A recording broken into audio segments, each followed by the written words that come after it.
कृष्णपृष्ठाय भूतले श्रीमते भक्तिवेदांत स्वामिनिति नामिने नमः।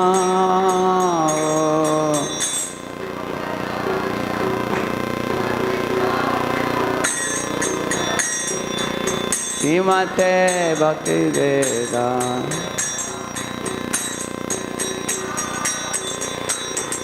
नमस्ते सारस्वते देवे गौरवाणी प्रचारिणे निर्विशेषा शून्यवादी देशतारिणे नमस्ते।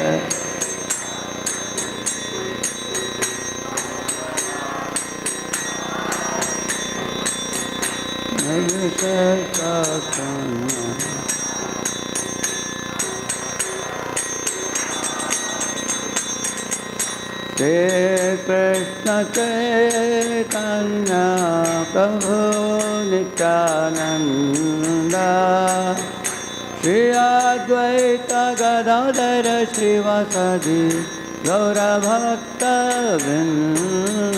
जय श्री कृष्ण चैतन्य प्रभु नित्यानंद।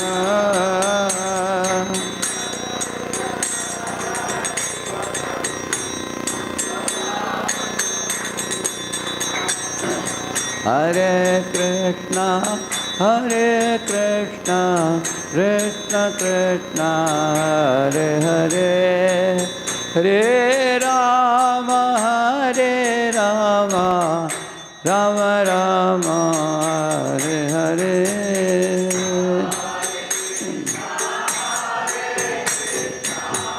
कृष्णा कृष्ण हरे हरे हरे राम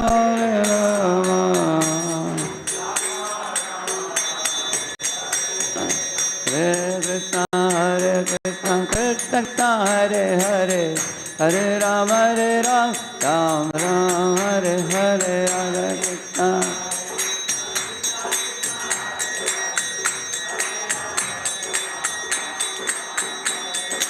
हरे कृष्ण कृष्ण कृष्ण हरे हरे हरे राम राम राम हरे हरे।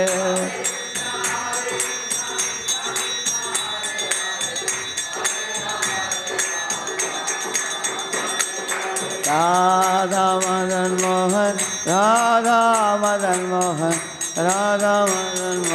राधे।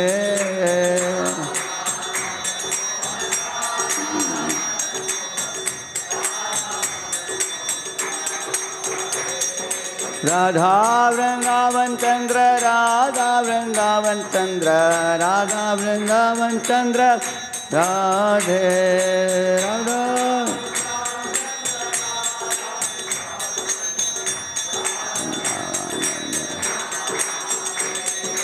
जय जगन्नाथ जय बलदेव जय सुभद्रा जय सुदर्शना।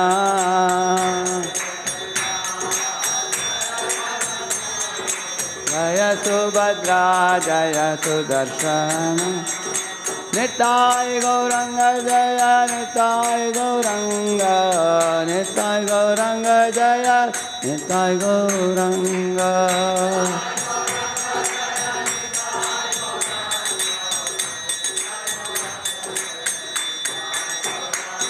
हरि बोल हरि बोल हरि बोल तय गौर हरि बोल।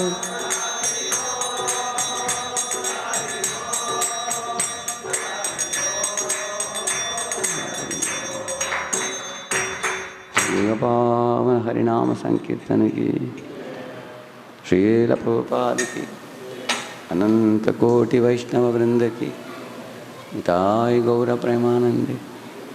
ओम अज्ञानतिमिरन्धस्य ज्ञानाञ्जनशलाकया चक्षुः उन्मीलितं येन तस्मै श्रीगुरवे नमः।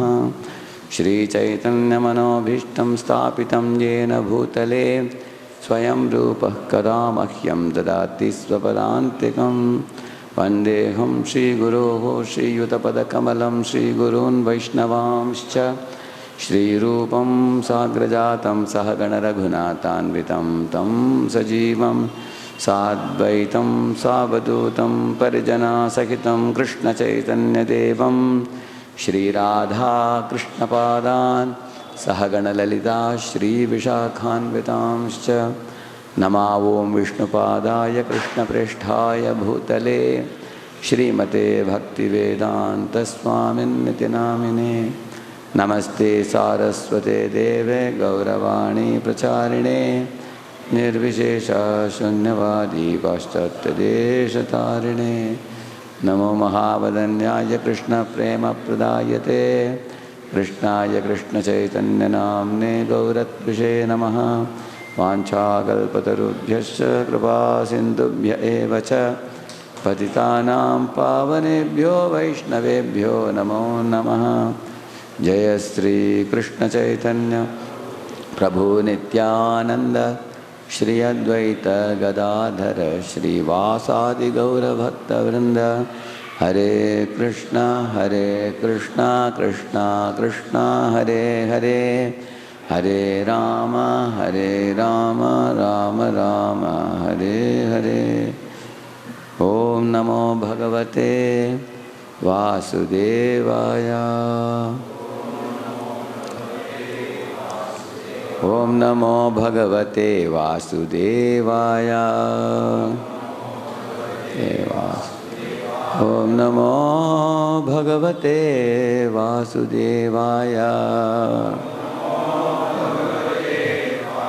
Narayanam Namaskritya Naram Chaiva Narottamam Devim Saraswatim Vyasam Tato Jayam Udiraye Nashtaprayeshu Abhadreshu Nityam Bhagavata Sevaya Bhagavatyuttama Shloke Bhaktir Bhavati Naishtiki Krishnaya Vasudevaya Devaki Nandanaya Cha Nandagopakumaraya Govindaya Namo Namaha.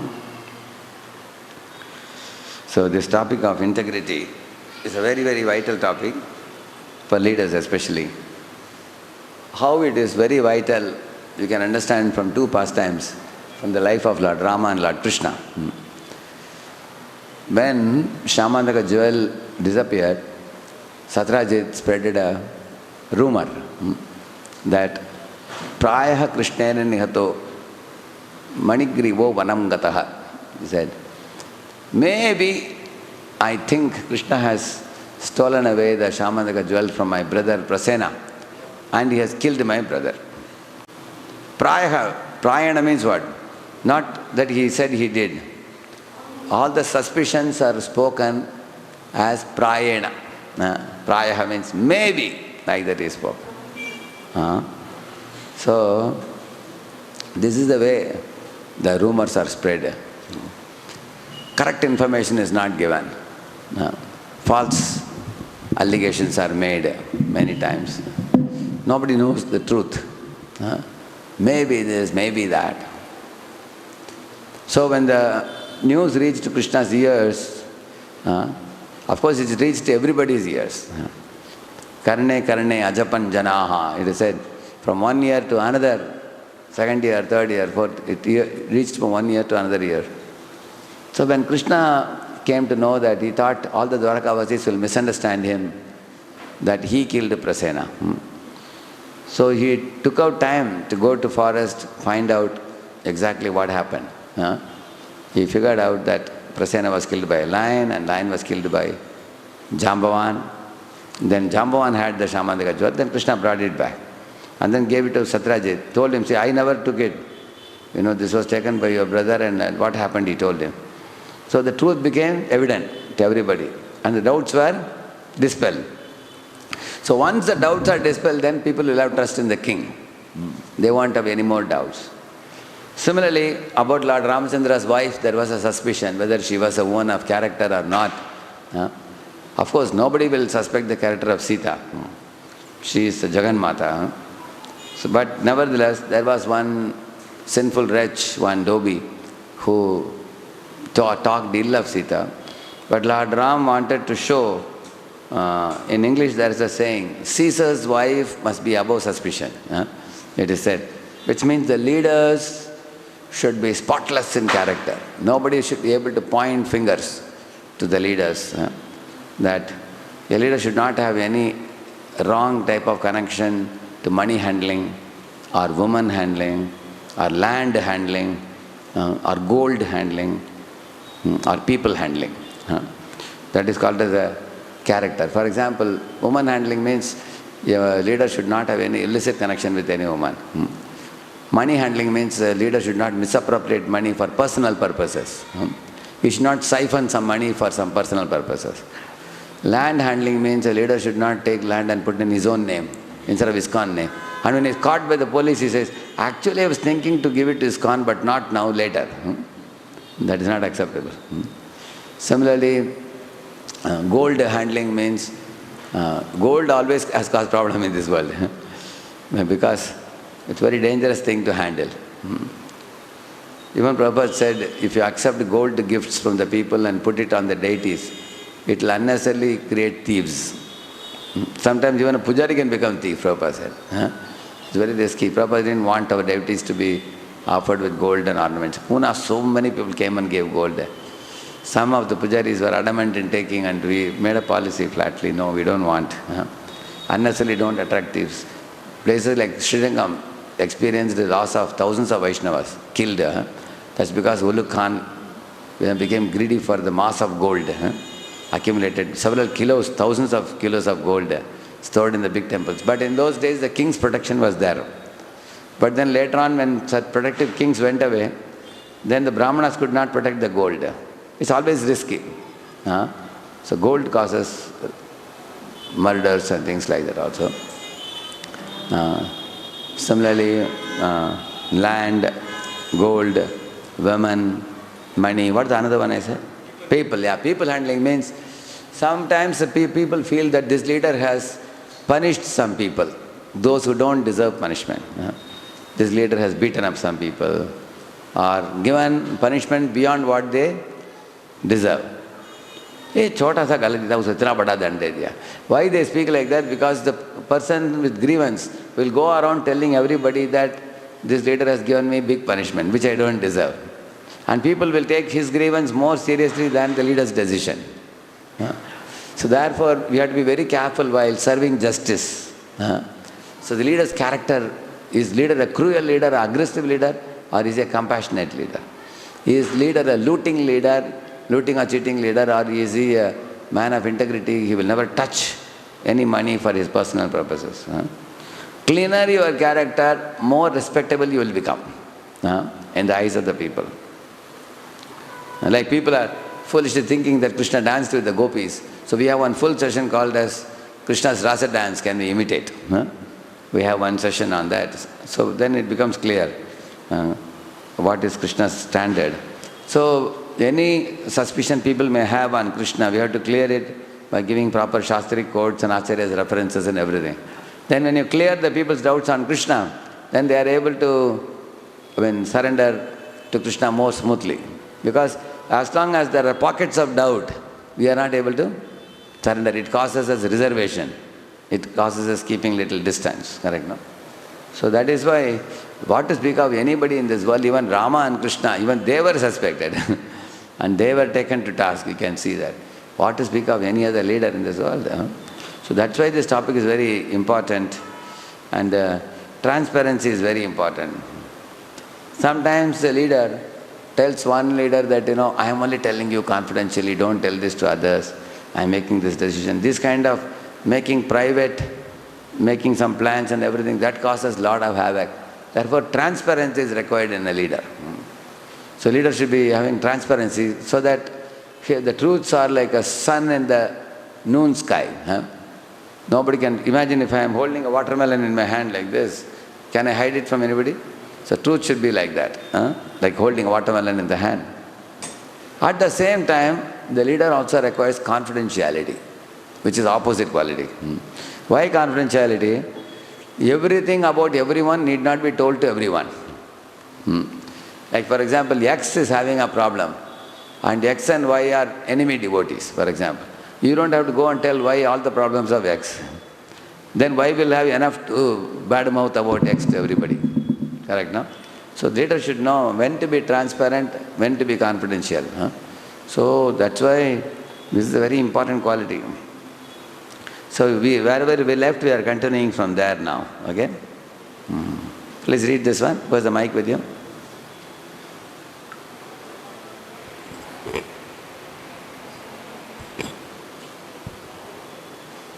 Hare Krishna. Not assuming that our expectations are self-evident. Example, concluding meeting without listing and clarifying the following. What is to be done, what we will do, who will do, by when will they do, and later shouting, I thought that you will do it.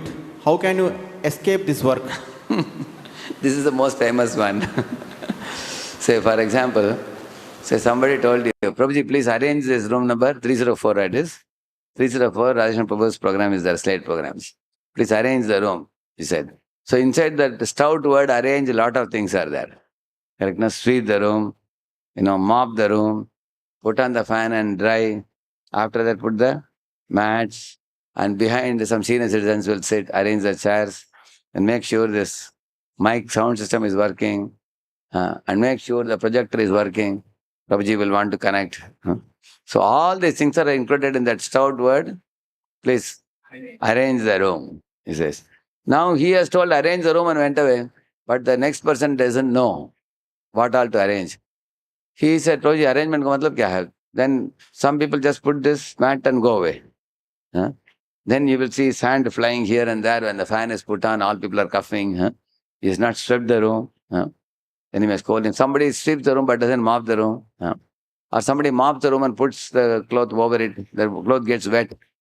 Correct? No? He doesn't know. Quality service he doesn't give.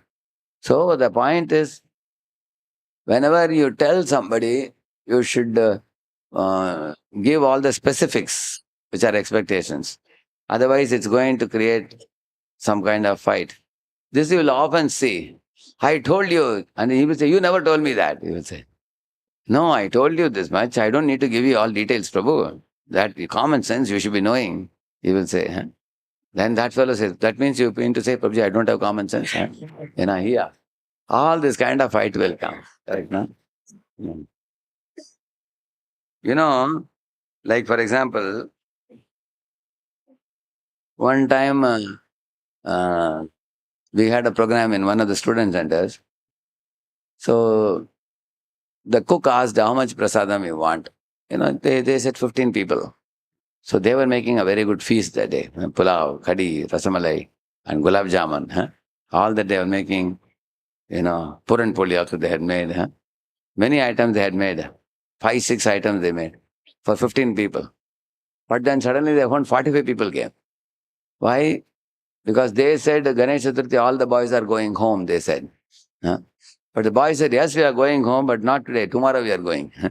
Because we have holidays for 5 days. So tonight we are here in the college. We are only leaving tomorrow. So 45 came. Now prasadam is cooked for, and you have to serve. Now, immediately the organizer ran to the kitchen and said, Prabhuji, now you add another 30 people. He said, no question of adding.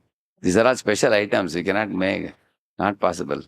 He said, then he immediately ran to the project manager and said, Prabhuji, cook is not cooperating. He said, then the project manager said, hey, why are you not cooperating? With him. He said, Prabhuji, I'll cooperate, but how to cooperate? You only tell me. Then how can I make pulav and all these items for 45 people suddenly? So he was also confused. Project manager. His head was spinning. And the speaker was asking, can I start the class or what? He said, okay, start the kirtan, let us say. They started the kirtan and he was confused. Then he was thinking, I will give little to everybody. Fortunately, I was in the temple. I just got a call. Pastor called and said, Radheshyam, this is a crisis now. 15 people prasad we have and we have 40 people. What to do? I told them very simple. Make poha, I said. Poha? Like this big quantity. Give them in the first you serve only poha, I said. So all the plates were served with a lot of poha. Boys finished half their belly. Yeah. Then after that they brought all the fancy items. One by one. Boys were amazed. We never knew this. Huh? They were all amazed. So everybody went happy, satisfied. Because you have tricked them in one sense. Huh? Otherwise, imagine 15 people, if you give little, 45 people, little, will they be happy? They are going to curse. Even after you gave nice prasad, they'll still curse you. Huh? So, I am saying, even if some mistake happens, we should find out ways how to surpass that situation rather than blaming one another. Generally, what people do, they fear.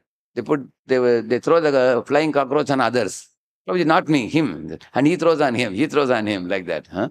Everybody, nobody. Therefore, it is said as, success has many fathers, failure is an orphan. It is said.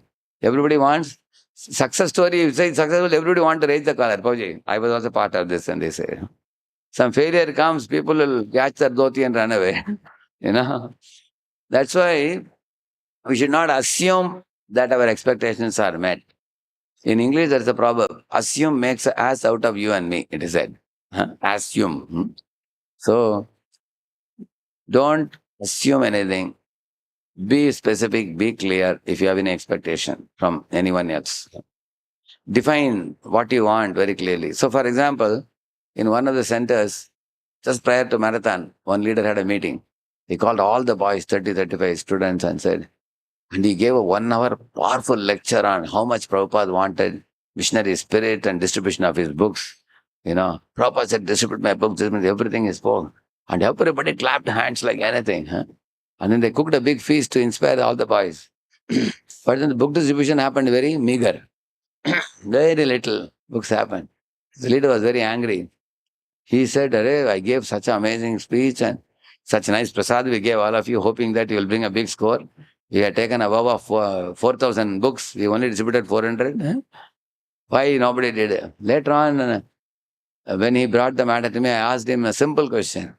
Did you write down these three things? What is to be done? Who will do it? By when? Huh? These three things are given here. Like in book distribution, you should say, what is to be done? Book distribution. Huh? Who will do it? These are the 5 leaders. And each leader will have six people under them. Huh? So 5 into 6? Yeah, 30. 30 students will be divided into 5 groups. Huh?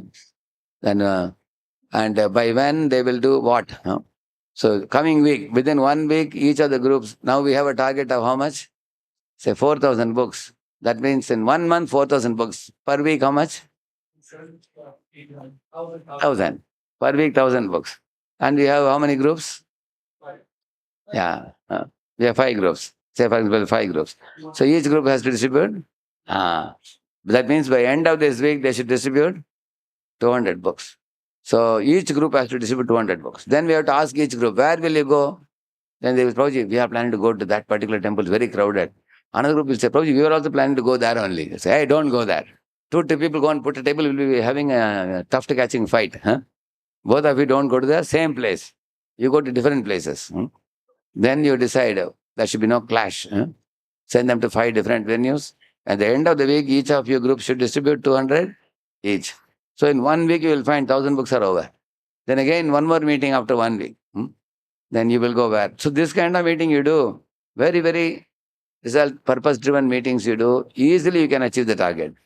But if you don't plan it, simply give an inspirational class. Aaj ke Anand ki jai. People clap and go away. Huh? So how many of you have experienced that we took a powerful meeting, but we didn't come up with any tangible action plans? You have experience of that? Anybody?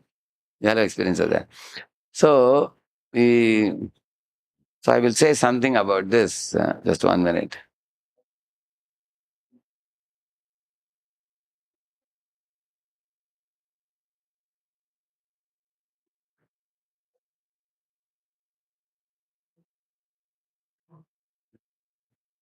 I'll show you something.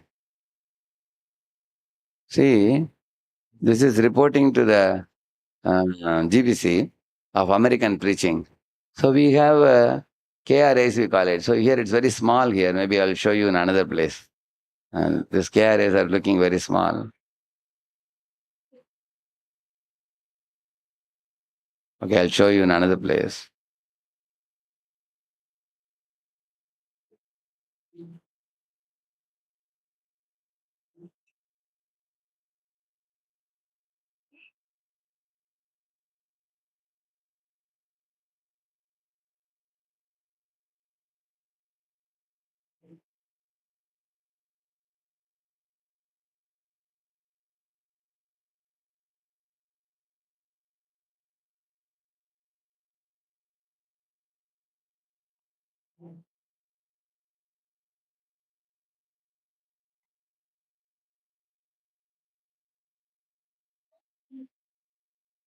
This is like a report. They have made a very elaborate report. Because if you ask, then only they will do it. Anything you ask people, then only they'll report. Okay. I'll show you from.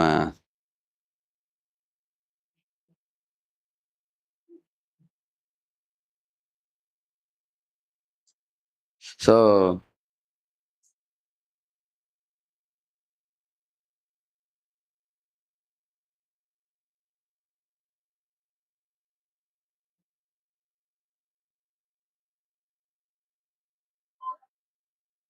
uh, see, this is the key result areas are written. You are saying that.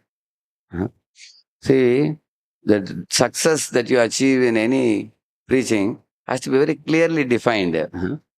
Key result areas means, see, I have defined 14 areas, key result areas. KRA, we call it. Uh, Like training leaders among youths and couples in youth preaching. That means we want to make more and more youth preaching mentors in future, both for youth preaching and book distribution. Then training course on youth mentoring. So we have a training course.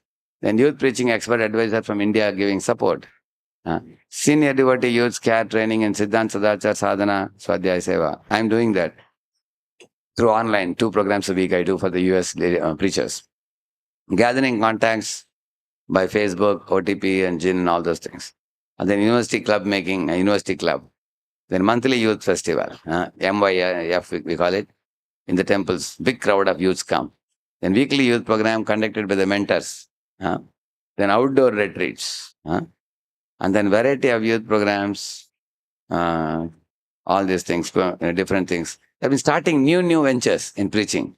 Uh, and then Bhaktivedanta Youth Service Center near the temple or college. Is it started? If it started, how many students are staying there and all that? Youth program for those born in devotee families. This is the B category. ABC we call it. A is Americans. B is born to Indians in America. Uh, And C is coming from India for studies or job. 3 categories, ABC. So preaching to the B category. Then Western Youth Program is A category preaching. And then training program for devotees from West in Pune. That means after we make devotees in America, we will get them to Pune for 1 year training and then send them back. We are doing that. We already done for 5, 6 people like that.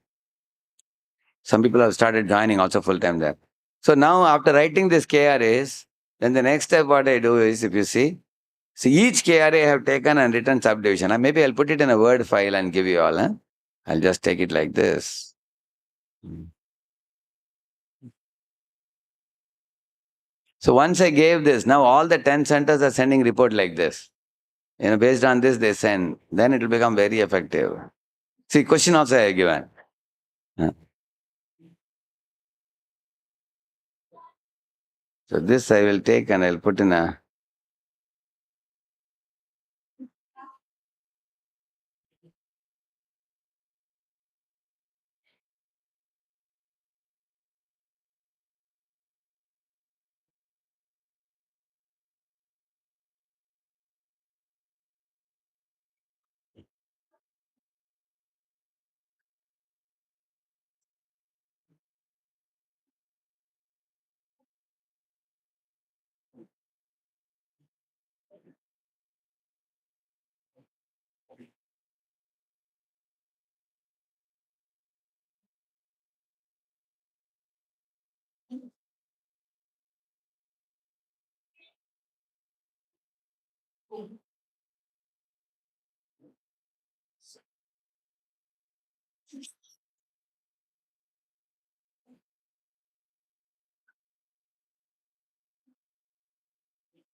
So I will send it to Maya Singh Prabhu and he will pass it on to all of you. Okay.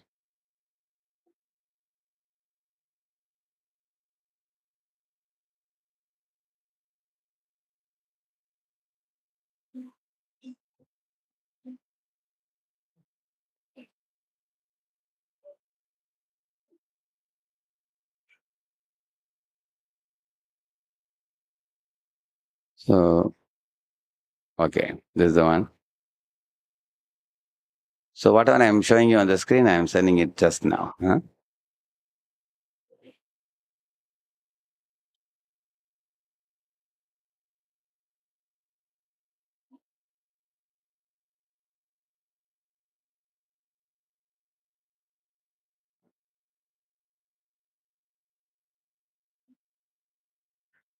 So if you have this, I will also send one report, a Brooklyn report for your, just going through Q3 report. Just now, fresh it has come. Q3, Brooklyn. So you can see a sample. So you can see this one and you can see this one. Both you can see, okay? Yeah, it's called as KRA, Key Result Area and Goals. If you make for any activity service, you will flourish very fast. You will see that.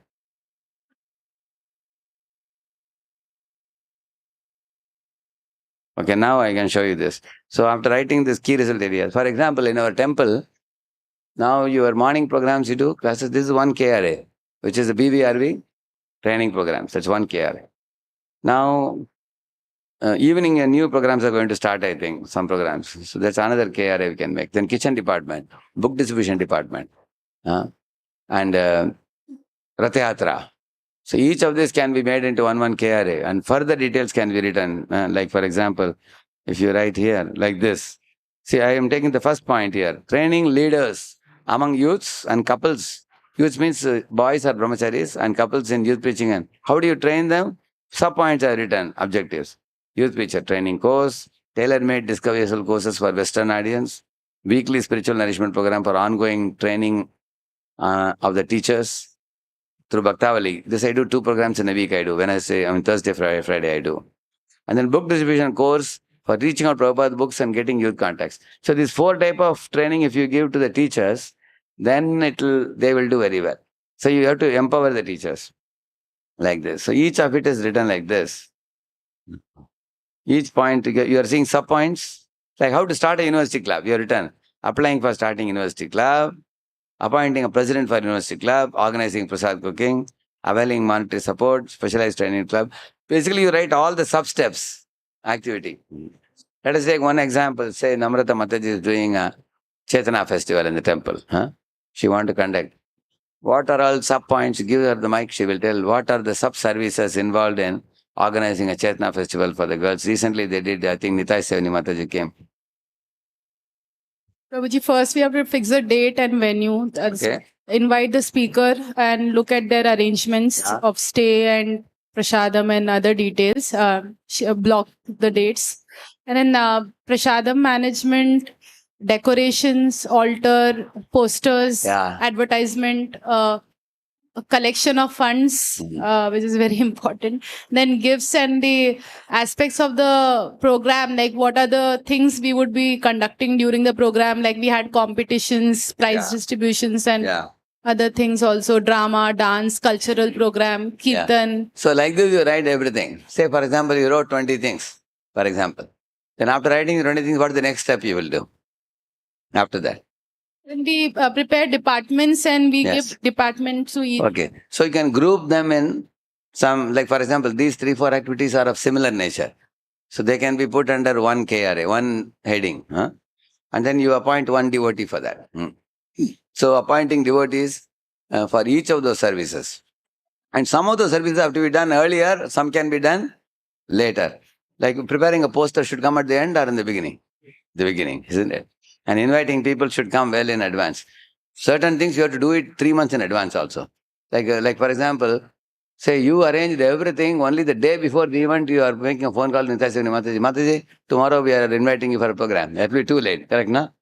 So, like they say a joke, like in South India, one fellow had arranged a marriage, for his daughter. And the neighbors came and said, hey, you never told us about your daughter's marriage? We are living next to your house. Then they asked, where is the band coming from? Oh, they said, band is coming from Madras. Where is the coconuts coming from? This coconuts are from Kerala. Where is the saris coming from? Oh, saris are coming from Kanchipuram. Like that they said, where is jalebis coming from? They are from Bangalore. Like that they were saying different things. Then they asked, okay, that's all right, but who is the bridegroom? They said, that's the only thing we have not yet fixed. Then, and the marriage is in 3 days now. How funny it will be. you know, Everything else is arranged, but the main thing is missing. So when unless you write down, we are likely to miss on many things. Like what happens, in my case also in Pune, they had fixed everything. They sent poster to 800 students and they are assembling today evening in one place. But they never told me what is the topic. They never sent me the poster. They had told me that there's a likelihood of a program. That too, they told me 3 months before. They didn't follow me up. Then on the day of the event, they told me, Prabhuji, evening already in the hall, we have a program. I said, what is the program? Huh? They said, this is a program. I said, all boys are getting poster, but I'm not getting what poster you guys sent. They thought, Prabhuji, everybody's getting, I thought you would have seen it. They said, no, you should send it to me, personally. So we have to make sure that if you write down everything, what is to be done, and who will do it, by when. All of you repeat this? That means your meeting is complete with this. Of course, it will be more complete when you follow up and see whether it is done like that, isn't it? Yeah. So that is the point. Otherwise, there is going to be misunderstanding. I told you, you didn't understand, and you forgot and everything. Actually, this is another important thing. Many times it is better to write down than tell them. How many of you experience? Somebody tells you that I told you, but you may say that you never told me. Experience of that? But once you send a WhatsApp message, that proof is there. You can just click it and send them. See, I had sent you a message. Therefore, putting it down in writing is always better than saying. That's a saying in English. A faint pencil is better than a bright memory, it is said. Writing it down, we will not forget. They will say that you said you will say something, but you never told that they will say. Read the next one. Who has the mic with you? Yeah. Keeping promises and holding confidences. Dasharatha painfully sending Rama to forest to fulfill promise to Kaikeyi. You heard the saying, Prana bhi jaye, vachan na jaye. They say, no? So he had given a word to Kaikeyi, so he had to keep the word. Although Dasharatha was not happy, sending away Ram to forest was like giving up his own life, but he kept the word. So in Vedic life, they were very strict. Nowadays, people speak a lot of lies. And also people make promises, but they don't keep it. And that's why the trust level has become very low. So at least as devotees, we have to be very spotless in keeping our promises. Once you have given a word, you cannot go back. You cannot. In case you have to go back for some reason, you have to find out how to seek forgiveness or how to compensate for your backing out. We have to think about such things whenever you do that. So otherwise, we have to make promise and keep promise. And second one? Bhishma keeping his brahmachari vow despite Satyavati permitting him to marry. Yeah. Actually, you all know this family of Vichitra Virya and all that. Later on, Satyavati, you will see Bhishma's father wanted to marry Satyavati, correct, no? But Satyavati's father is standing there, the fisherman. He said, you see, if my daughter I give her, then her son should become the king. Otherwise, and then Bhishma said, yes, her son can become the king. But then he said, you are there. You may become the king, isn't it? So Bhishma took immediately a vrata, brahmachari vrata, he said. That's why all the devatas in the sky shouted, Bhishma, Bhishma, Bhishma, which means rancor vow. Like that they said. And he kept that vow. Later on, what happened? As you all know, there was no issues to continue the kingdom. So she was in great anxiety, Satyavati now. Who will now take the throne? And only personality, male member of the family available was our Bhishma. So she called Bhishma and said, see, although we decided one thing, but man proposes, God disposes, correct now? Things didn't go the way we planned. Because the Vichitra and all passed away. So there was nobody in the family. So she told, you can become the king and you can marry. He said, nothing doing. I will not continue because I already taken a vow. After that, only Satyavati came with that plan of calling Vedavyas and, through Vedavyas, those three personalities, Dhritarashtra and, the Vidura and Pandu, they were born. Correct, no? You will see that. So this kind of arrangement was made later because you will see that he made a vow and he didn't become tempted by the scope for becoming a king. Generally, in this world, why people lose integrity? Because there is a temptation. There is a praloban. So, can anybody give example? Somebody fell prey to a temptation and lost integrity. Yes.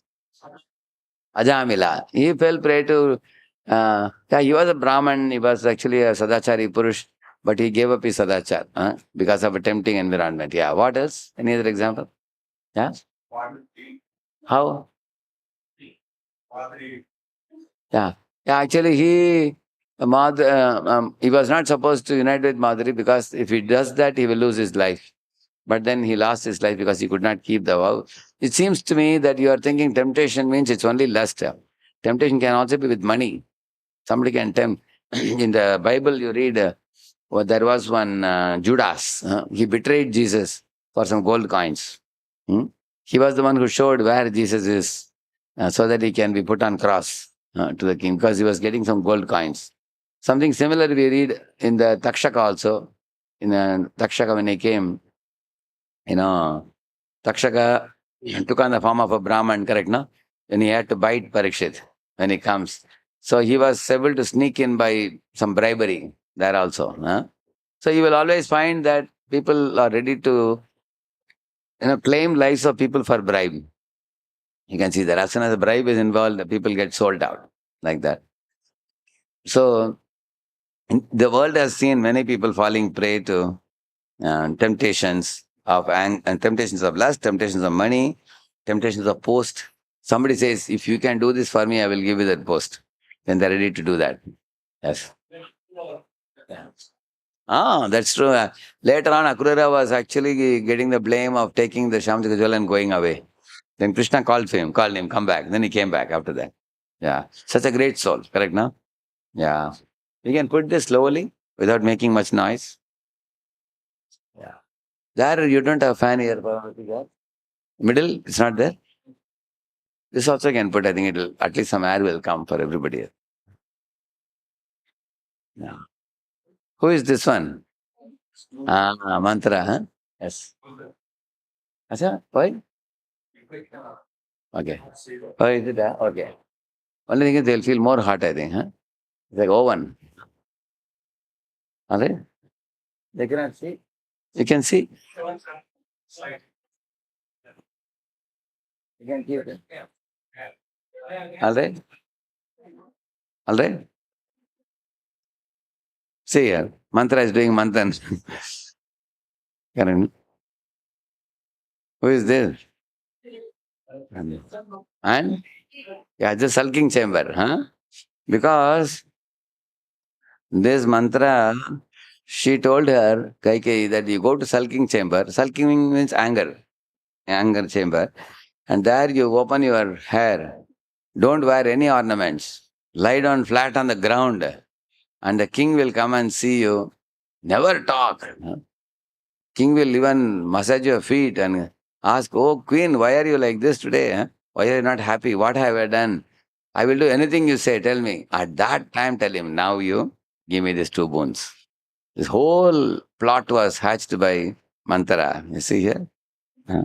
She has put all the ornaments down. And when Dasharath heard that he has to give those two boons, Dasharath collapsed. Although you can imagine for Dasharath it was like giving up his life, but he kept the promise. Who is standing at the door there? Lakshman, yeah. And Ram is floating palm. Ram is telling Kaikeyi that, oh mother, I can go wherever you tell me to go. As long as you are happy with me, I am ready to act in any way that will please you. And Ram is telling, why are you causing pain to my father? He doesn't have to say, whatever you say, I will follow. He's telling his mother. Yeah. See, Sita, Ram, Lakshmana are going to forest. All the Ayodhyavasis are weeping. But Dasharath, with great pain in the heart, he allowed because he kept his promise.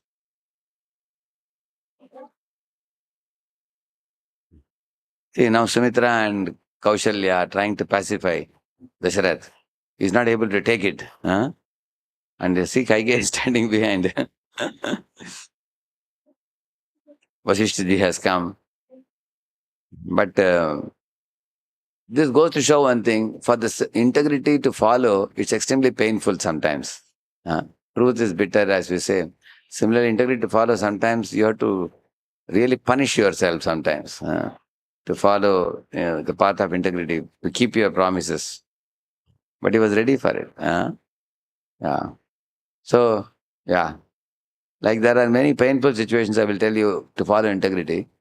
One story I told you, Nabaga story I told you last time, right? Nabaga I told you? I didn't tell you? Nabaga's son Nabaga. He knows it, I think. You know it? Or I told her. I was telling.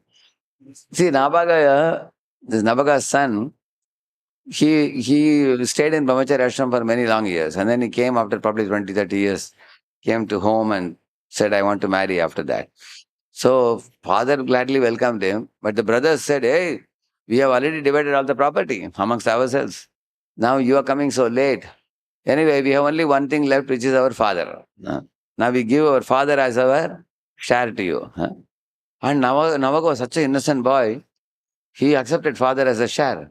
Then he went to father and said, Papa, I am so blessed that I got you as my share. Father said, I am an old man, what will you do with me? Your brothers are cheaters. Nevertheless, because you are very well trained in Brahminical principles and you are very straightforward in speech, God will bless you. Don't worry, I will do some help for you. So he wrote one shloka and gave him and said, there are Brahmins doing one Angirasa Yajna, he said. But the sixth day from today, they will do the Purnahuti.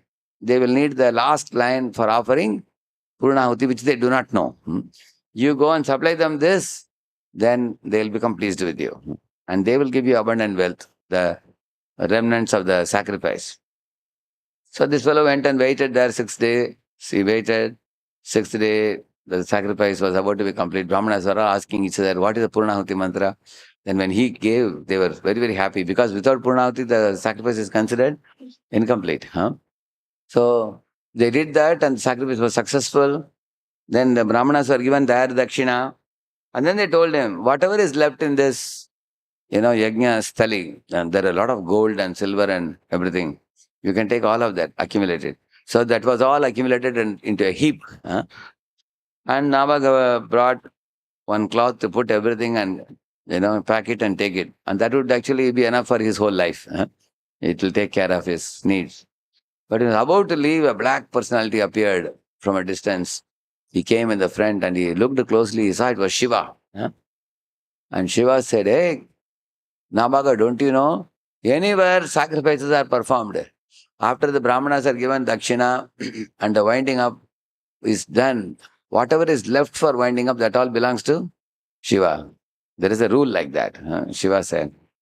Nabaga said, sorry sir, I am not aware of it. But my father said, that belongs to me, therefore I came to collect. If you can wait for a minute, I'll check with my father, he said. So he went to his father. When he asked the father, Papa, Shiva is saying like this. And father said, yes, what Shiva said is correct, he said. He went back and offered obeisance to Shiva and said, you please take it. Your father has confirmed. And Shiva was amazed by this personality's transparency and integrity. Imagine you went to your father and said, Papa, Shiva is saying it is his. And father says, yes, yes, it belongs to him. What you will say? Yeah, why did you send me? Earlier you only told me to collect that. Now you are saying it belongs to him. I think you have become old man. Your nut is loose now. You are not able to remember things. क्या हो गया आपका बुद्धि बिगड़ गया? You will say like that. He never fought with his father. See, in army also what they do, see, they will tell you to dig here. How much you may ask? 5 feet below the ground. You make a square hole, dig, dig, dig. It takes you 2 hours, 5 feet below the ground. Next day the officer will come and stand here and say, hey, I told you to dig 5 feet hole here, why you have not dug? They will ask you. And you may say, sir, you told there and I have done. You say, I didn't tell there, I told you here. No, say like that.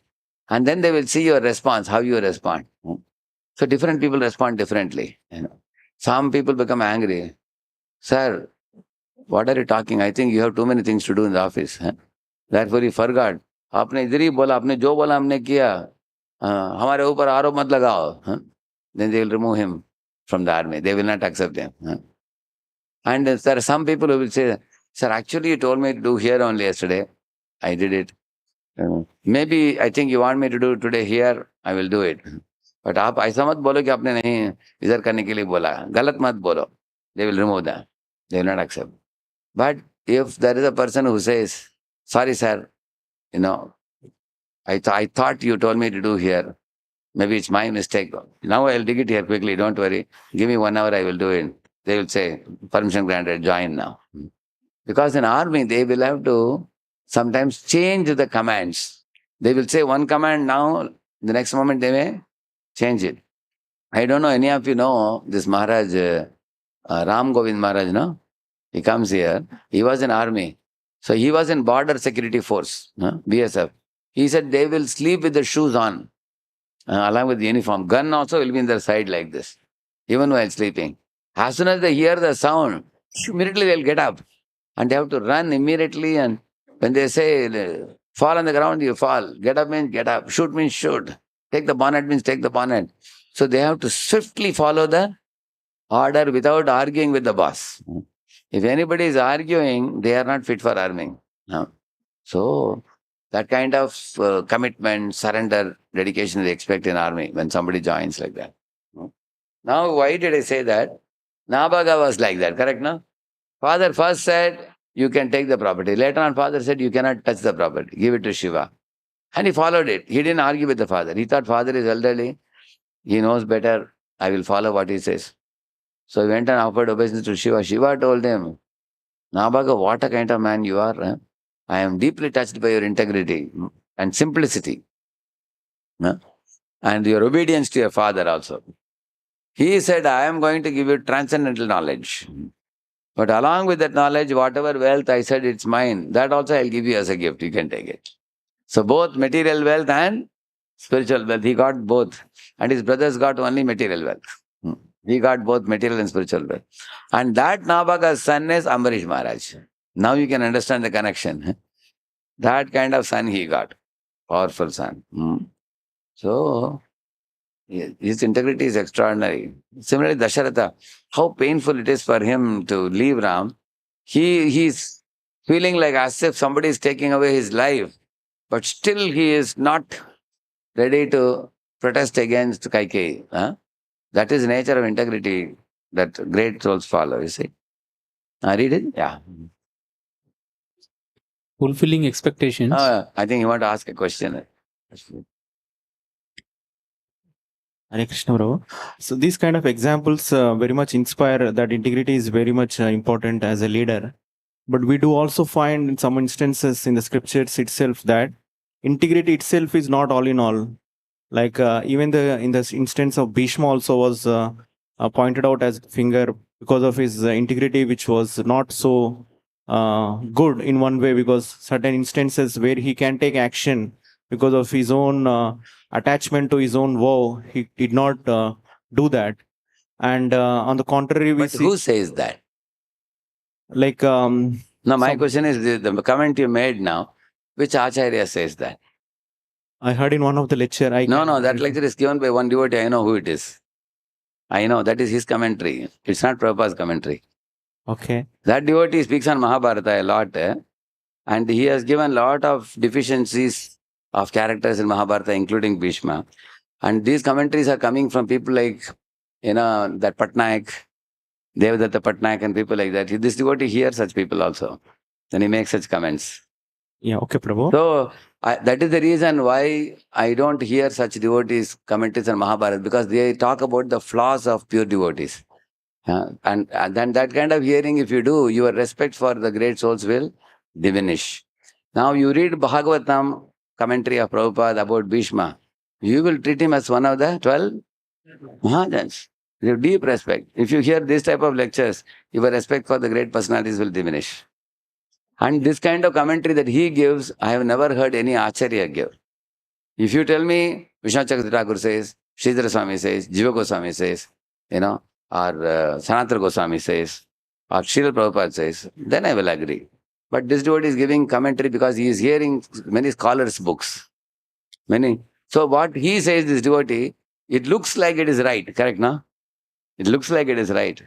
But I don't agree with the commentary of contemporary leaders who are our God brothers and people like that. They may give, it's all their own commentary. You show me where is the evidence for this statement.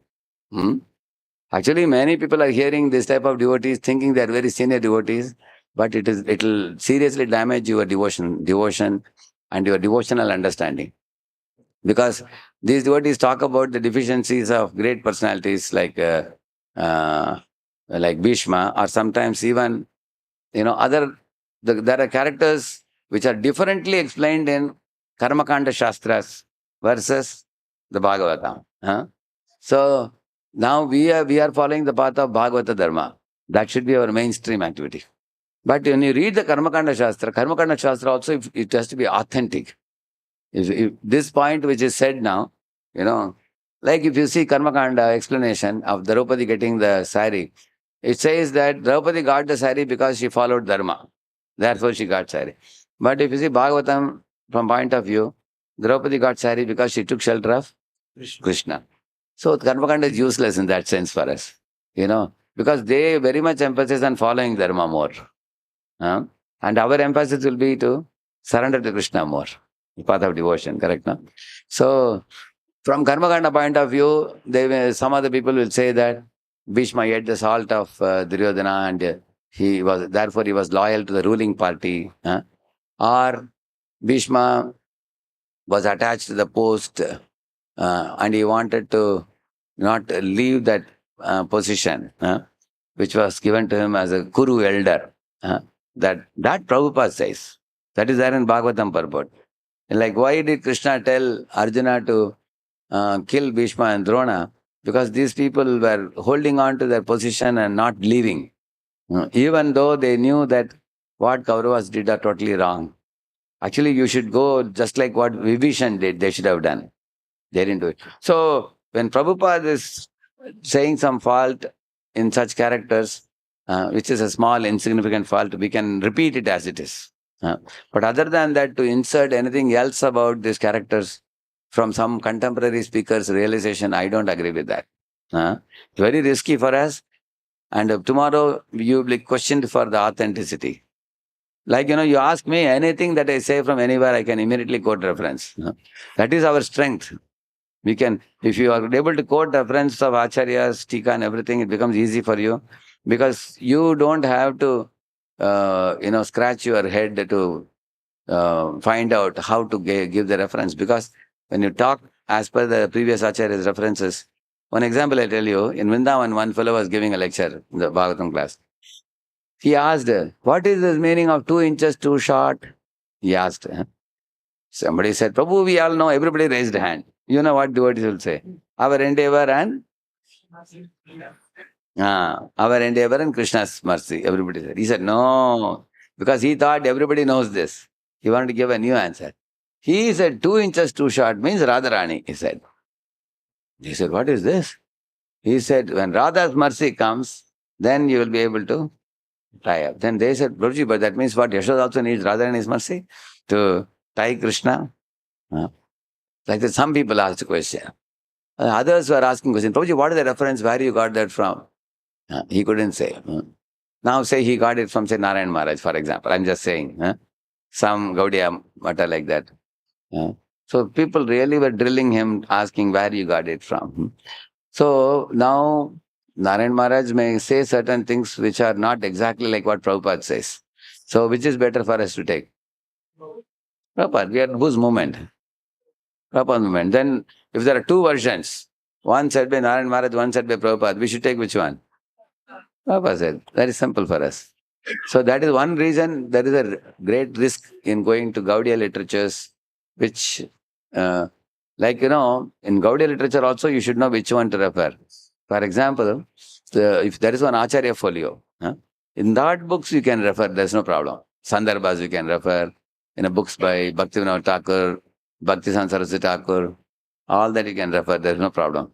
They are all authentic. But if in Gaudiya Math, if you go to somebody else, and you bring something which Prabhupada did not agree with, then there will be a problem. So when it comes to alignment, what I generally do is, we should make sure that what Prabhupada says, that is being followed. Correct, no? Otherwise, there is a vast amount of literature, and many, I don't say there is any problem with Narayan Maharaj or anything. They may be great souls also. There are many great souls, correct, no? But if they are saying something that doesn't tally with our Acharya, what he says, then it is risky for us to draw those references, because people will question us. You are saying something against what Prabhupada is saying. They will say like that, correct, no? Yeah. Okay, my question is not complete. That is one case. We can see the other case, like even Vasudev, he promised Kamsa that he will bring. No, I all have the not yet come to that. That will be the last part of this topic. Okay. We have not come to that. Is called spiritual integrity. Yeah. Even Yudhishthir also, when he We will. refuses to die. That's another whole separate class. That will be coming at the cream. The last part of integrity is, when can a devotee break the integrity? Now, first we have to talk about following integrity. We are not even following. How can you break it? Correct, no? First you have some vairagya, then you can do yukta vairagya. See, those who don't have vairagya, can they follow yukta vairagya? Because, some people always are asking for lenience. They cannot follow yukta vairagya properly. They will actually take undue advantage of yukta vairagya principle. How they can take, I will tell you, for example. Like recently, one devotee went by flight, one brahmachari went by flight. Another devotee immediately pointed out, Prabhuji is a young brahmachari, is going by flight. So when he was caught, he was asked, hey Prabhuji, how did you go by flight? He said, Prabhuji, last month I entered into the 8th year of stay in the ashram. Because I came to know there is a privilege that when you cross 8 years, you can go by flight. So I have started traveling by flight now. These guys are just waiting to take advantage of the Yukta Vairagya, correct, no? As soon as there is a lenience given, you take advantage of it immediately. So the living entity wants to go for the lowest standard or highest standard? Huh? The living entity want to go for lowest standard or highest standard? Simple living, I think. Simple living. No. What? And first, let us understand the question. Say, for example, they keep a Bhakti Shastri test. They say you can write 100 questions, or if you write for 20 also, it's good enough. So what people will do? Most of the people will prefer 20. That's a tendency. You will see like that. That is there in the 11th canto of Bhagavatam. It is explained. The living entities don't want to follow integrity in the conditioned state. So therefore, first they have to be taught to follow integrity. Now our whole exercise now is to understand what is integrity, how to lay down our life for following integrity. And then when you come to spiritual integrity, then you can know. Like the gopis, many of the gopis are even married also, and they are leaving the home in the dead of the night and going to the forest when Krishna plays in the flute and calls, correct, no? For dancing with Krishna. So it is considered a biggest blunder in the society, and that too in those days when the orthodoxy of religion was so strong. Is it not true? So to understand such pastimes, first we have to follow integrity first. Otherwise, in the beginning only you talk about breaking integrity. Then everybody says, thank you very much, Prabhuji, very good. Now everybody can break integrity. Anybody can do any nonsense, they will say. So we should talk it as the last thing. First we have to follow integrity first. Yes. Hare Krishna. Prabhuji, usually in the management world, we see that 360 feedback to the leaders also. Yeah. So now in this military rule that you mentioned, not question the superior, that means he has no scope for improvement. Yeah. So no, I'm telling an army, I'm telling. In ISKCON perspective, when we are having a devotee and leader kind of relationship, how do we see that, and how, in what perspective we need to see that principle? Say for example, say you are told that now you don't give lectures. I'm just saying. You wash pots, somebody is told like that. So the person is asking, Prabhuji, in my college days also I was giving Discover Yourself course. And almost 100, 200 boys have attended. I have all the photos with me. Here are the course photos I have. Here are the links you can hear. You can ask anybody how proficiently I gave. And people have applauded and everything. And you are telling me to wash pots. He may say that. And the senior says, Prabhu, I feel that at least for 1 year you wash dirty parts back up. And after that, when the opportunity comes for preaching, you can preach. Because you may be good in eloquently speaking, but I have found out from some devotees that your behavior with devotees is not so proper. Then you may say, okay, Prabhuji, allow me to preach and I will also behave nicely. Anybody has complained, let them bring it to you. मैं छोड़ूंगा नहीं उनको. Like that he says. In future, nobody can come with any complaint about me to you. Now I will behave properly and you don't worry, you give me. Like that he is saying. And the preacher says, Prabhu, you are ready to preach now, but I want to watch your behavior for at least 1 year. Then he says, Prabhuji, please make it 2 months. 2 months, all right. 2 months period. But 1 year is too much if he says. That means, he thinks he knows better than the senior. That's the point. So ideally speaking, what a devotee should do, okay, my senior does not trust me at the moment. So I should put my focus in preaching now or in winning the heart of the superior. So that is submissiveness. Because the superior feels that if he becomes a little more humble and well-behaved, his preaching will be more effective. Therefore, he wants him to wait for 1 year. But if he pushes his way through, maybe the senior will allow him by pushing his way through. And he will get his job done. He may start going for preaching. But what will happen? He will not be a manager, he will be a damager. When he goes there, then a lot of complaints will come to the preacher. Again, preacher will tell him, Prabhuji, I told you, you didn't listen. Now, instead of 1 year, we will make it 2 years for you to wait. Correct, no? I told you, you can prepare yourself and then go to war. But you want to go to war without preparation. Then you caused more damage, so you have to wait for a longer time now. So in this way, sometimes the seniors, his understanding will be better than ours because they see from a helicopter perspective. They can understand the traffic jam better than the person who is already in the jam. Correct, no? So, like Dasharathi was told by Ramanacharya to wash pots and cook in the kitchen. Although he was a very great Pandita. And people are shocked why he is told to do that. Because Ramanuja thought he's a Brahman boy and he's a great scholar. First he has to learn submissiveness. And then he can be engaged in preaching. Correct, no? So Ramanuja, and he followed faithfully. Like Jiva Goswami studied Sanskrit in Varanasi and he came to Vrindavan. The first service that was given to him is to collect palm leaves for Rupa Goswami to write the slokas and all. Then he also had to wash pots and he was also cooking and he was cleaning. Can you imagine a scholar from Varanasi doing these activities? And he was doing this. And one day, when he was fanning Rupa Goswami, that time he comes, our Vallabhacharya. So Vallabhacharya found some fault in Rupa Goswami's writing. And Jiva Goswami couldn't tolerate it. He pointed out, correct, no? Later on, Jiva Goswami said, anyone who does not behave humbly in Vrindavan doesn't deserve to live in Vrindavan. So you have to stay outside Vrindavan, he said. That was one occasion. Another occasion, Rup Narayan came. Rup Sanatan didn't fight with him. They said, show us the Vijay Patrika. They signed it. And he very happily went away. And Jiva Goswami was in a pond taking bath. That time Rup Narayan came and said, see, your uncles are already defeated by me. They have signed that they have defeated me. Now you are anyway a small boy, you are nephew of Rupa Goswami. So you also put your signature here, he said. Jiva Goswami said, wait a minute. You say you have defeated Rup Sanatan. Did they argue with you? He said, no, they didn't want to argue. They got afraid seeing me, he said. He said, they are not afraid. They are not afraid. Now, if you want me to sign first, you have to argue with me. And he defeated Rup Narayan completely. And after Rup Narayan was defeated, he had to run away. He couldn't get signature from Jiva Goswami. And the news went to Rupa Goswami. And Rupa Goswami was not happy. He said that, why are you wasting time with such people who are simply doing debates out of false pride? Such people cannot live in Vrindavan. Again, second time he sent him out of Vrindavan. Correct, no?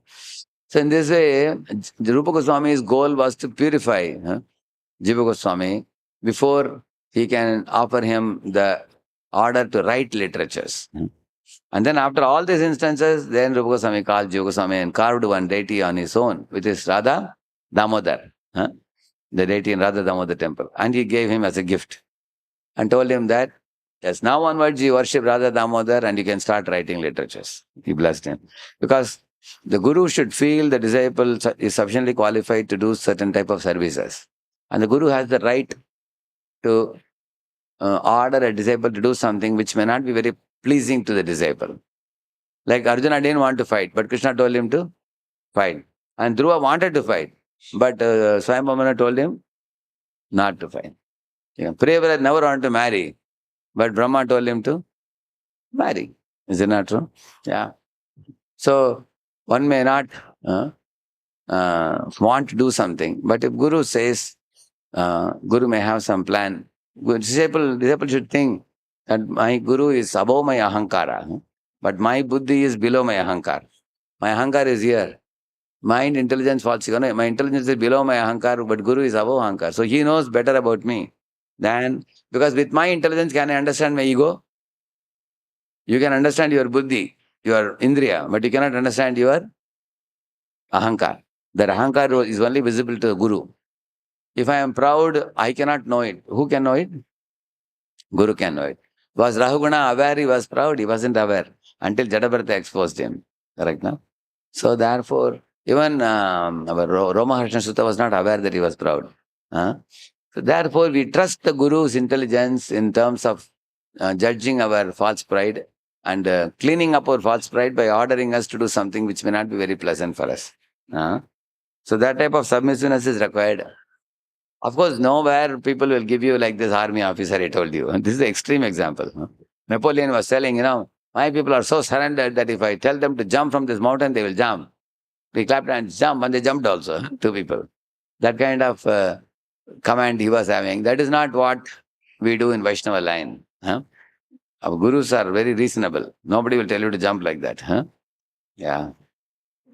Yeah. Give the mic to her, Mansi. Those are extreme examples we are giving, but yeah.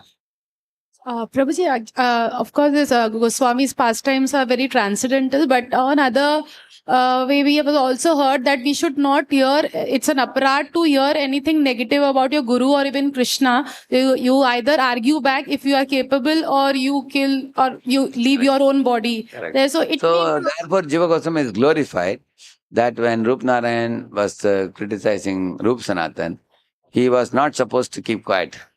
He is supposed to argue back. Correct, no? So what Jiva Goswami did is not considered wrong also. There are acharyas who have explained that his intention was pure. But his intention can be pure, but actions also have to be seen.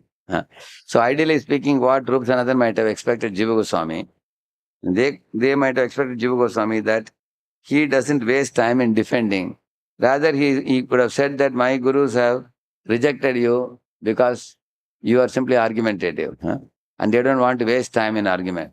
So you are thinking they are defeated, but actually you are defeated by their humility. And then he leaves him rather than wasting time to hear his points and spend so much time with him, Or sometimes Jiva Goswami can consult Rupa Goswami what I should do with this fellow. So sometimes Guru may say, don't leave him, then take action. Leave him, then leave him. So there are many things could be done in that case. But he spent some considerable time to prove him and defeat him. So Rupa Goswami said, Vaishnava need not waste time with such people. Avyartha kalatvam principle. Don't waste time with such useless debates. So, like for example, Jains, they have their principles. We have our principles. Now, if you can make a Jain into a Krishna devotee, it is good. But otherwise, on public forums, having a heated argument with them. They say bad about us and we say bad about them. And so that may not be very constructive. It in fact creates a cleavage between Jains and Hindus. Correct, no? Because tomorrow some Jain may become a simple, nice Krishna devotee. So therefore we have to see whether my arguing with them, is it leading to some favorable end goal? That we have to check it. If it is, Like Mahaprabhu argued with Vallabhacharya, but the end result came out very well because he became submissive and he agreed to align his tika in line with Sridhara Swami. So that kind of, like Venkata Bhatta Mahaprabhu are having a little small argument about why Lakshmi is trying to enter the rasa dance. But then the sweetness in the relationship was never spoiled. That was maintained. Venkata Bhatta was always respectful to Mahaprabhu. Mahaprabhu was always friendly with him. You can see that. Nityan Prabhu and Advaita Acharya, they are appearing to be having a tussle and joking with each other. But the respect and affection for each other is never diminished. But Sarvabhattacharya and Gopinath Acharya are having a heated dialogue about, Lord Chaitanya Mahaprabhu going to be taught Vedanta by Bhattacharya, correct, no? But then later on, Bhattacharya and Gopinath Acharya relationship is so sweet. So which means the end goal should not be forgotten. Whereas in Rup Narayan's case, Rup Narayan's nose was cut and he had to flee to maintain his ego.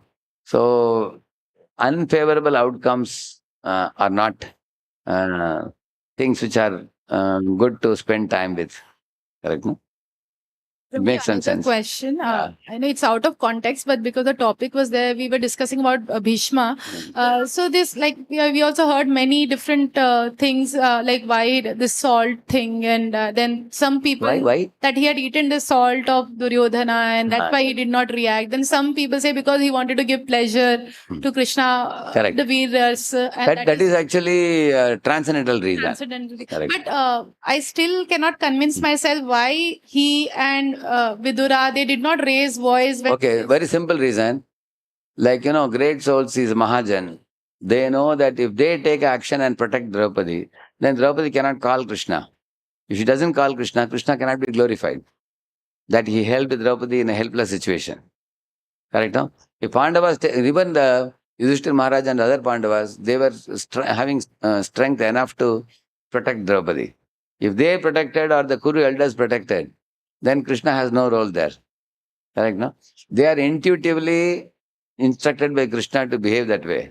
This is a Bhagavad reason, from Bhagavad point of view. Their integrity is questioned, that they, when at the time they had to act, they did not actually act. Yeah, that from a Karmakanda point of view, people will argue.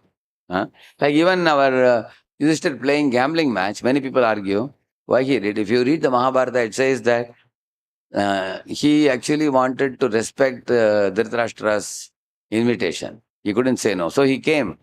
But Dhritarashtra didn't tell him that I want you to gamble. He just called him. So he came. When he came, Dhritarashtra said, look at that pleasure bungalow we have made. And for you and my sons. So you all go there and just enjoy, and you all have good pleasure of playing games like that. He said, so they all went there. And then he saw they are making a plan for a gambling match. And Yudhishthira was asking, oh, really? It's going to be a gambling match? Gambling is the root cause of all misery. Then he told Duryodhana and Shakuni and all, who is going to play with me? Is it Duryodhana or someone else? And Shakuni came forward and put the dice and said, I am going to play on behalf of Duryodhana. And everybody knew that Shakuni was very expert in playing in dice game. So then Yudhishthira immediately told him, my dear uncle, please do not take away my wealth which I have stored for the service of Brahmins. Like that he says.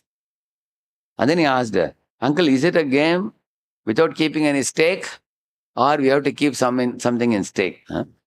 And then he says, are we kids that we play without a stake? Kshatriyas always should keep some gold coins, silver coins in stake. Let's start with 100 coins. Like that, he said. And at the time, Yudhishthira begged him, please do not take away my wealth, which is meant for service of Brahmins. And then he kept a stake, because Kshatriya cannot avoid a challenge. He accepted the challenge. Then he got carried away by playing like that, up to the point of keeping his wife as a stake, correct now?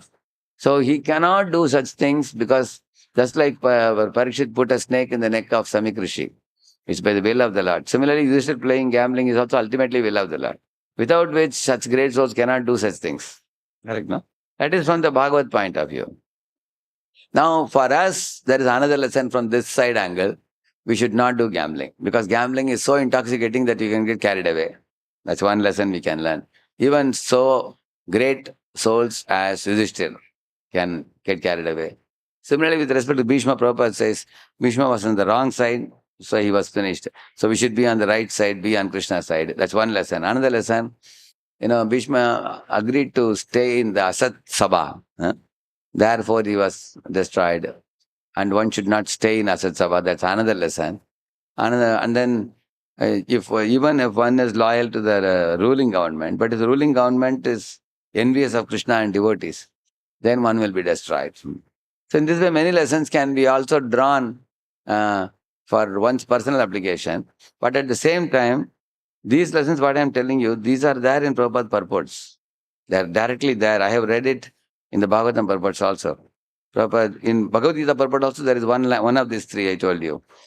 And we can just repeat them, cut and paste, and show them on a screen also we can show. But other than this, there are other people bringing more lessons from Ramayana also and Mahabharata, which is very risky. Nowadays, a lot of self-help books are also coming. They are deriving new lessons. We have to be very careful. We don't know how much of the self-help lessons people bring out can be acceptable. How much it aligns with the mood of the scriptures. We have to see that. So, yeah, this we read it. This is the next one, I think. Please, one of you read that. Fulfilling expectations. Making what is important to the other person as important to you as the other person is to you. Example, Bharat accepting Paduka and rule of Ayodhya. Was Bharat happy to go and rule Ayodhya? But he made it a top priority because it was pleasing to Lord Ram. Very painful it was for Bharat.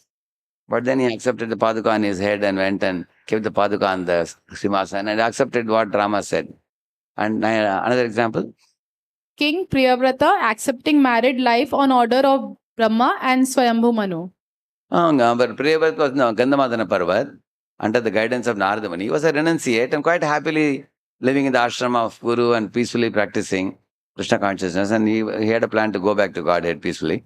But then father came and said, Priyavrata, you see, Uttanapad, his vamshas are over now. There is nobody available now to rule the world. And you are the another son. Because Uttanapad and Priyavrata are two sons, and then Devahuti, Akuti, Prasuti are three daughters. So he said, I need you to take over the kingdom because I am already old.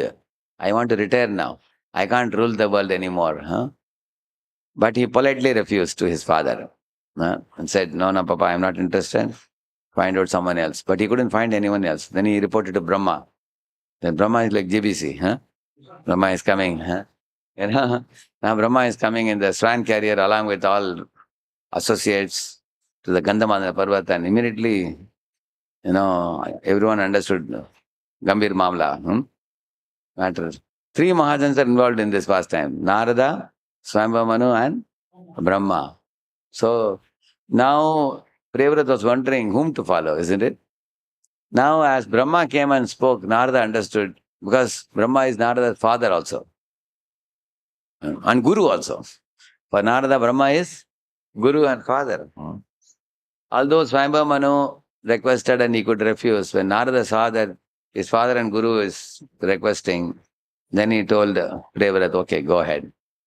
You oblige to his instruction. Then all three of them were in one page Mahajans, and then he was married and then he went ahead. Which means Priyavrata wasn't interested, but he accepted it because it was an order. There is one particular reason also.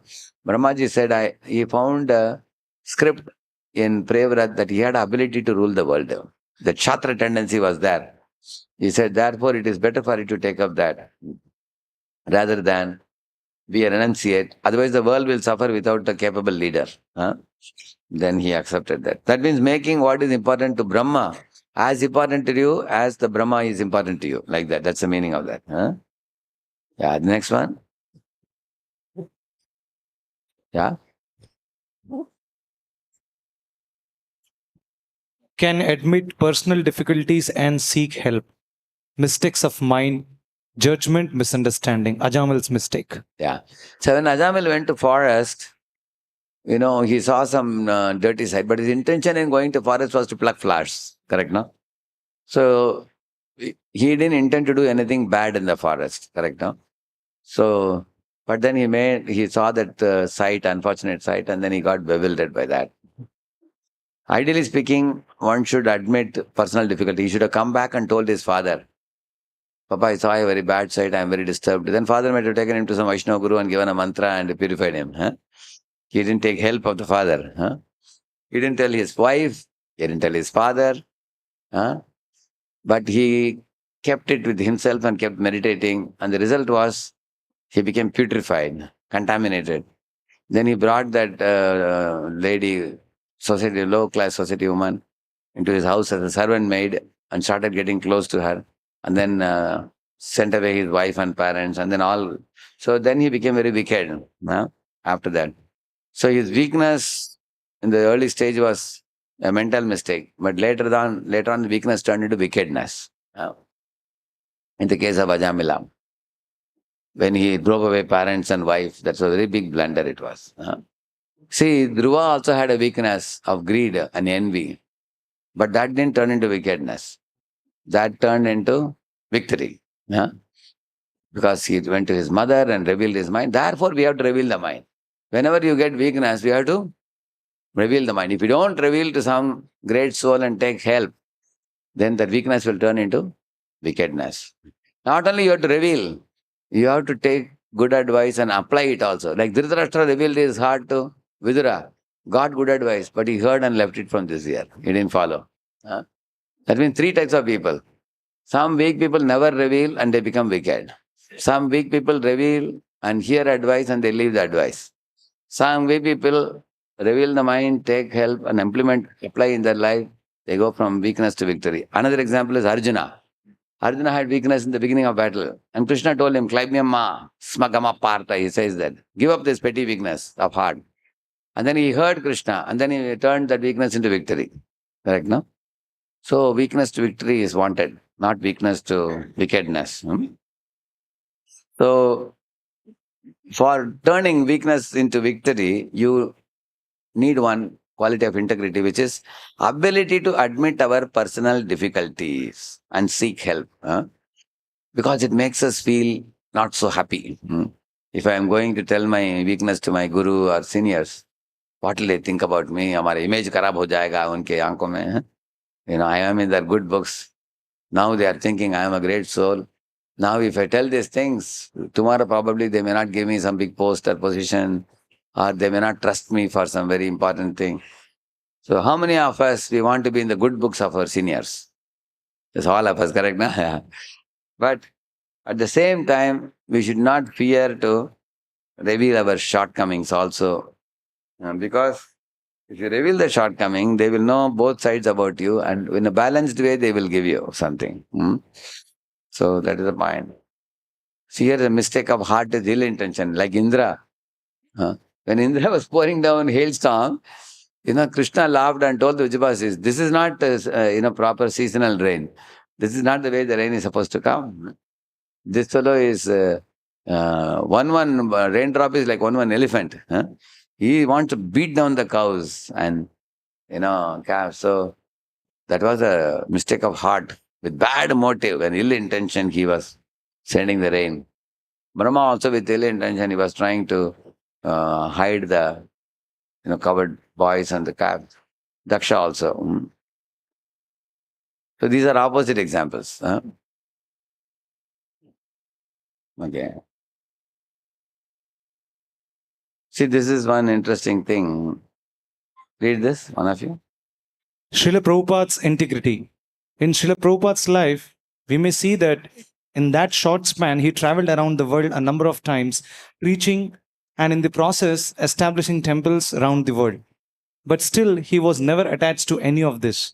The fact that he made a will in the last years of his life on this planet and made it clear that after him the entire property would be handed over to ISKCON showed his loyalty to the society's property, and also the fact that he just asked one thing to his disciples: please help me remember Krishna during my last hours in this world, shows his loyalty to the holy name. Yeah, amazing, na? Same thing with Gopal Maharaj. When we were in his Samadhi, they were doing the Samadhi, we were there. So that time I came to know one thing, that one disciple of Paramahansa Gopal Maharaj called Surdas Prabhu, he had chosen one place in Vrindavan, opposite to Krishna Balaram temple, a little distance away, a separate compound wall, a place for making a Samadhi for Gopal Maharaj, like a temple type of thing. He wanted to make so that they can worship also his picture and all that. And this Maharaj came to know even before leaving his body. Huh? So while writing the will, Maharaj called him and said, see, you are trying to create a facility for me, for my samadhi. I don't want that. I want to have samadhi in the Goshala near Vrindavan, where already some of my god brothers are resting. Huh? There are 4, 5. So I want to be in their company. You put me also there only, along with them, with the same standard what is given to them. Huh? You don't make something like very big samadhi, especially for me. And whatever property you have kept for me, that you should hand it over to ISKCON Vrindavan temple. So Maharaj wrote a letter to him like this. Huh? That goes to show his integrity.